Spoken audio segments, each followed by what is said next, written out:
ने हमको माया की नगरिया देख के भूल अपने घर को हो गई रे बाबरिया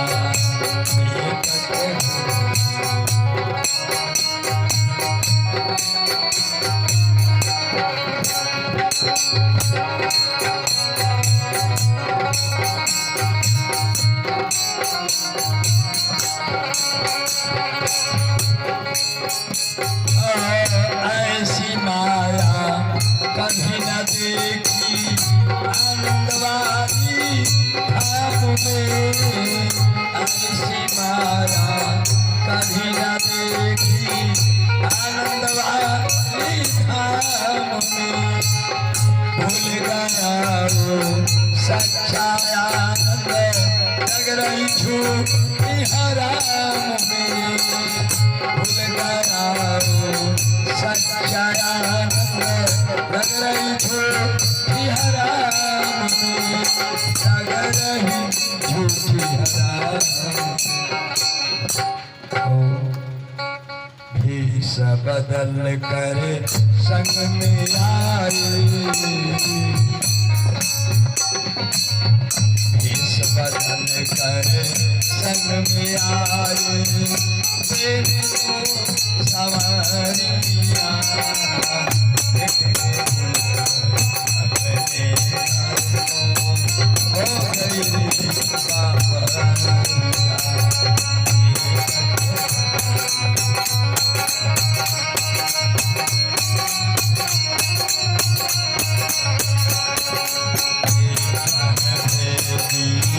पिया ने हमको माया की नगरिया अपने घर को हो गई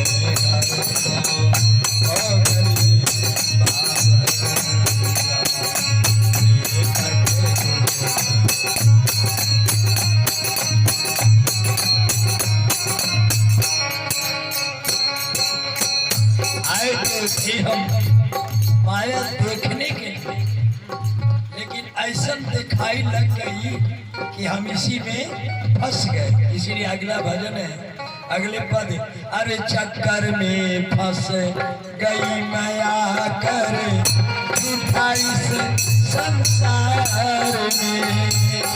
चक्कर में फंस गई माया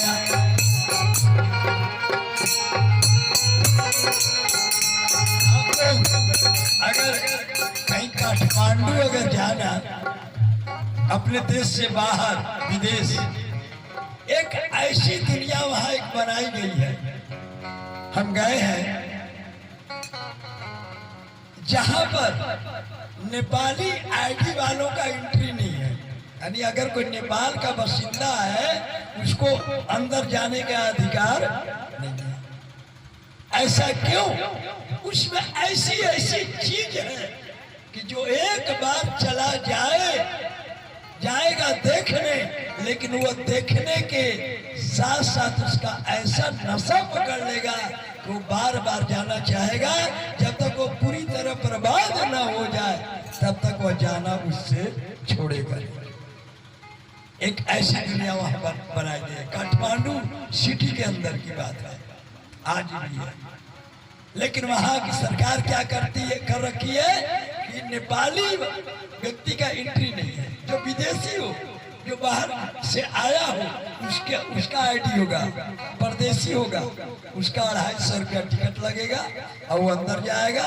लेकिन 250 कुछ नहीं है। अंदर जाने के बाद ऐसी ऐसी चीज है कि एक बार देख लेते वो नशाबाज हो जाएगा, वो निकलने की कोशिश नहीं करेगा। ऐसी दुनिया, उससे भी बेहतर ये सारी, ये तो माया के अंदर एक माया नगरी वो बना हुआ है। ये पूरा विशाल ये पूरा संसार ही माया नगरी है।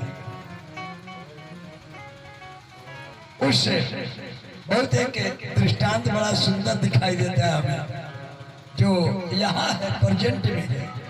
जिन लोगों ने गया वो पूरे खेत बधार जमीन जायदाद देख के कंगाल ही हो गए। उसकी ये खूबी है, जो लोग सब लोग जो जानता है कभी वो जाता नहीं है, कभी सोच नहीं अरे जरा हम भी देखें तो सही। ऐसा सोचा बंद हो गया क्या? हेलो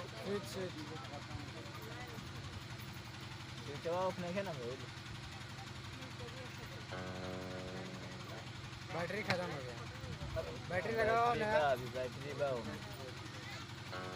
देखिए ठीक बा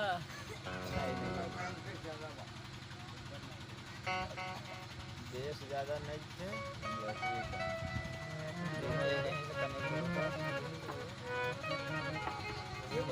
मारी एगो धुन मारी मारी ना मारी एगो धुन चढ़ा के थोड़ा हिस्सा एक लाइन खाली से थोड़ा बार बार बैटरी वाला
चलिए अपने प्रसंगों की ओर।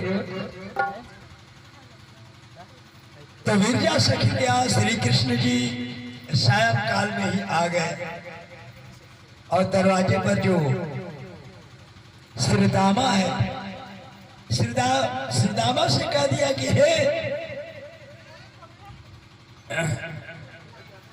श्रीदामा, बिना मेरी आज्ञा का किसी को अंदर आने नहीं देना है, चाहे कोई भी हो, बिना मेरी आज्ञा का कोई भी अंदर ना आवे, इस बात का ध्यान देना। द्वारपाल से कह दिया।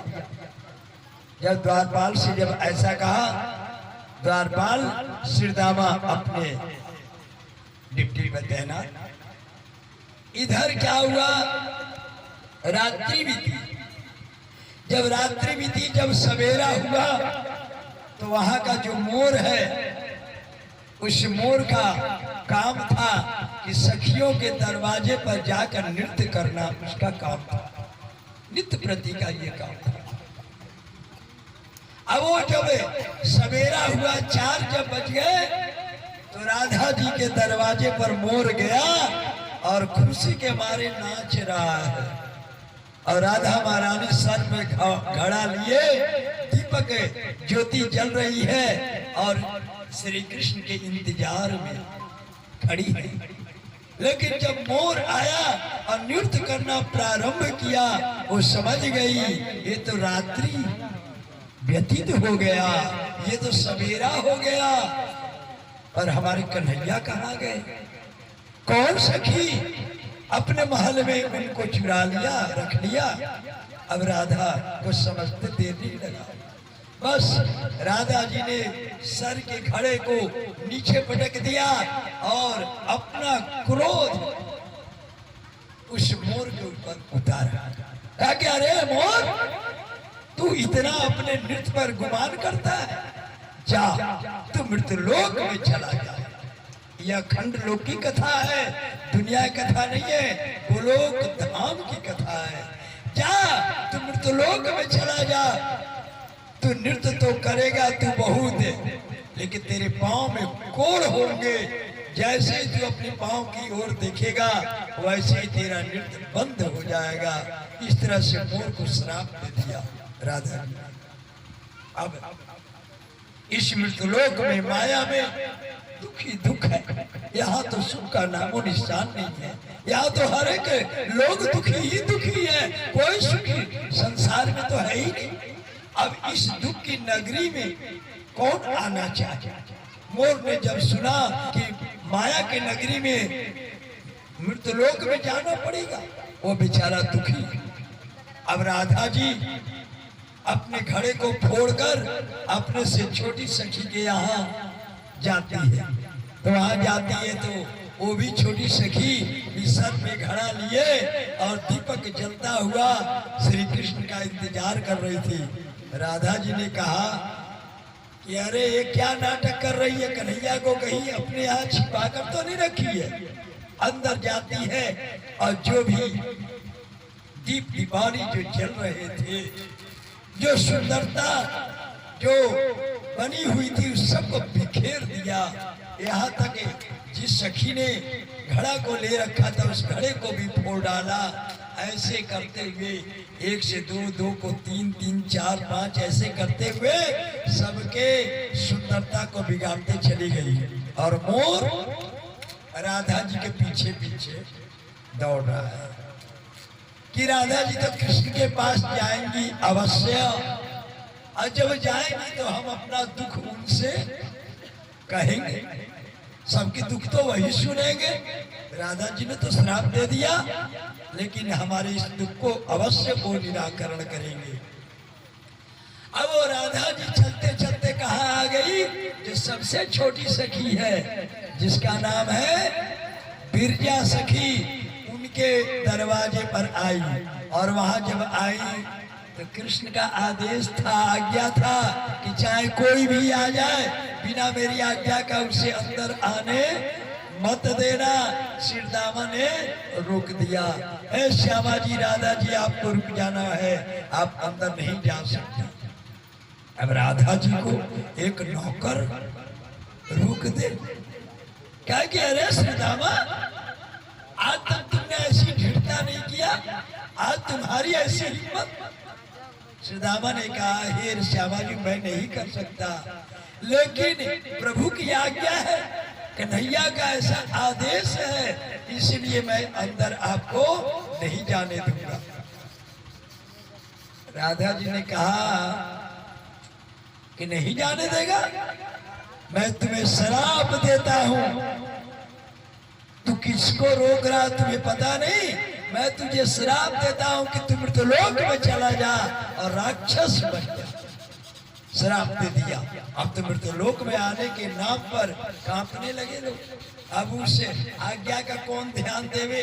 अब तो घबरा गया कि कन्हैया के पास हम पहुंचे। राधा जी ने घुस गई और अब पीछे पीछे मोर और भी श्रीदामा, वो भी बेचारा। अंदर जब गए, राधा जी जब अंदर गई तो बिरजा सखी के पलंग पर कन्हैया लेटे हुए और एक हाथ से पांव दबा रही है बिरजा सखी और दूसरे हाथ से पंखा डुला रही है। जब ऐसी स्थिति में, जब ऐसी दशा में जब राधा जी ने देखा तो और भी बेचैन हो गए।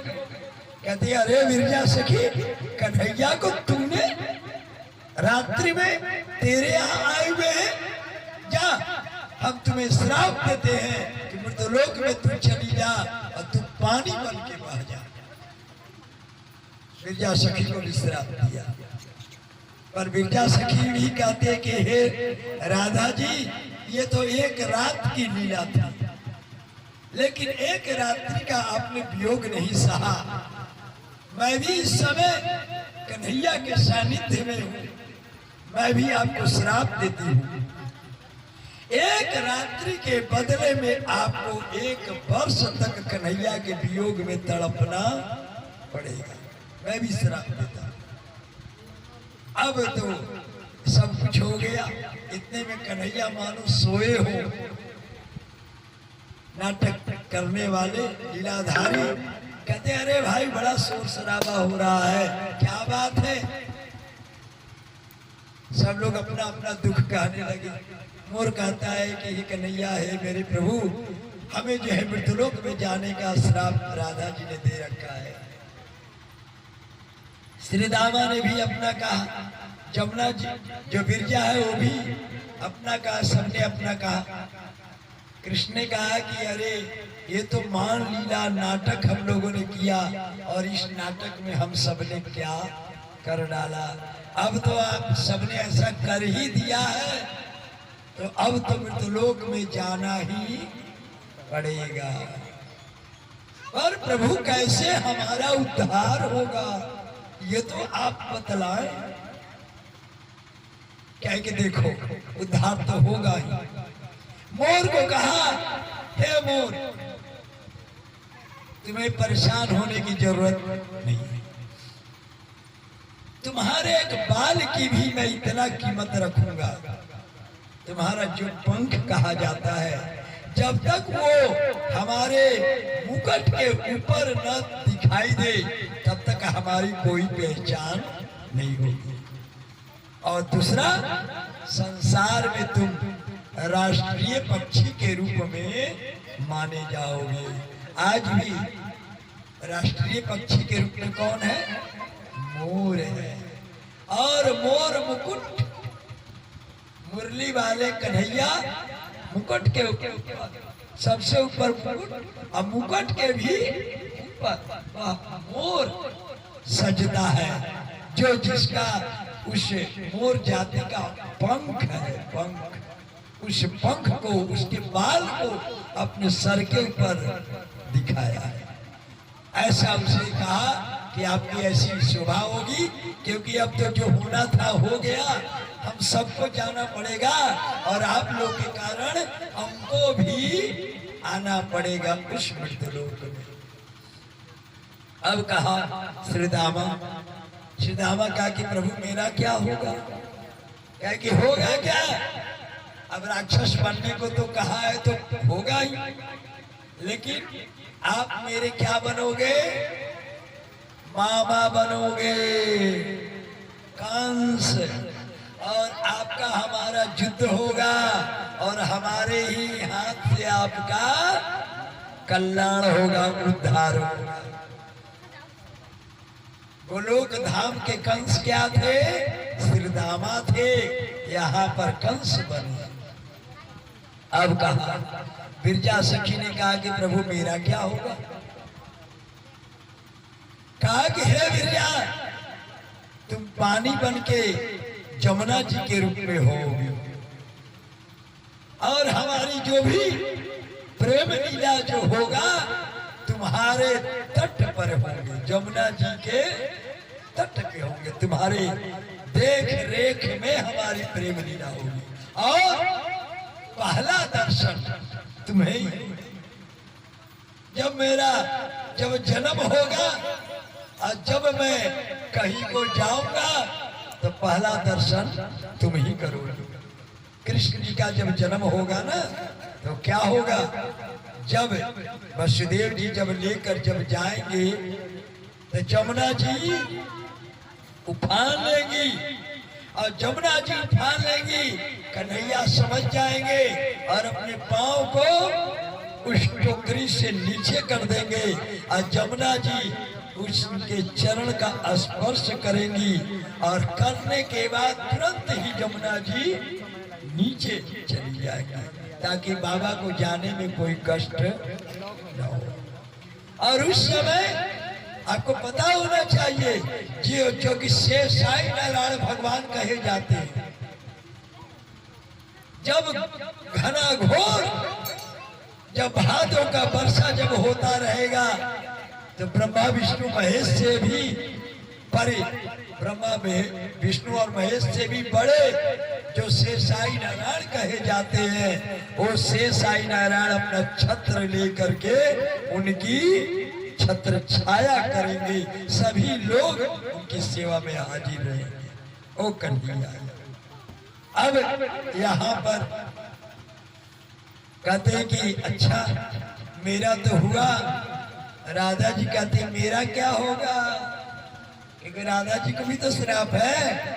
राधा जी को क्या श्राप है? दिन के बदले में आपको 1 वर्ष कन्हैया के वियोग में तड़पना पड़ा।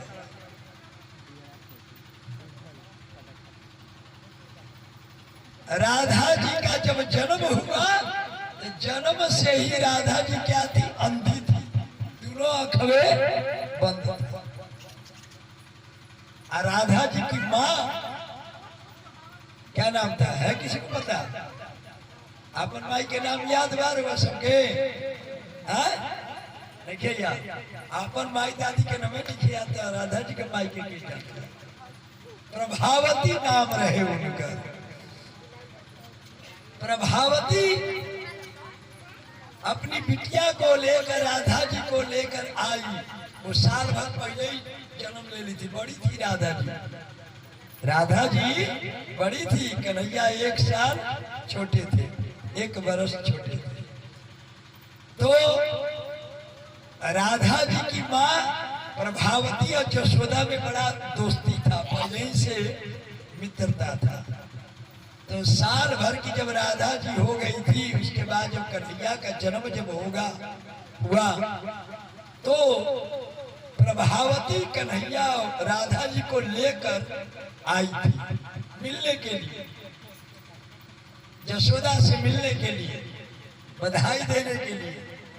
तो जब आई थी तो कन्हैया जिस पलने में सुलाए गए थे उसी में राधा जी को भी सुला दिया। जब राधा जी को जब सुला दिया और सुलाने के बाद यशोदा मैया से गप्पे करने चली गई। अरे एक दूसरे से बातें करने के लिए दुखम सुखम जो होता है अपना करने लगी। करते करते शाम हो गया। जब शाम हो गया तो कहती है प्रभावती सखी अब चलता हूँ, देर हो गया, अब हमें जाना है। जब जाने लगी कन्हैया के पलने के पास गई अपनी बिटिया को लेने के लिए, तो वहां उनके दोनों आंख खुल गए। अब जब दोनों आंख खुल गए तो अब ये तो भेद किसी को पता है नहीं, ये तो ऊपर का भेद है। कहे कि अरे सखी, हमारी बिटिया तो जन्म की अंधी थी, बड़ा तेरा कन्हैया लक्षण वाला है, तेरे कन्हैया के पास में क्या सुला दी कि इसके दोनों आंख आज खुल गए। वो 1 वर्ष तक कन्हैया के वियोग में विरह कर रही थी और कन्हैया के मिलने पर आज उनके दोनों आंख खुल गए। बोलो कृष्ण कन्हैया लाल की। इस तरह से गोलोक धाम का अवतरण की ये कथा है। अब आपको आगे कथा सुनाएंगे इस भजन को पूरा करते हुए।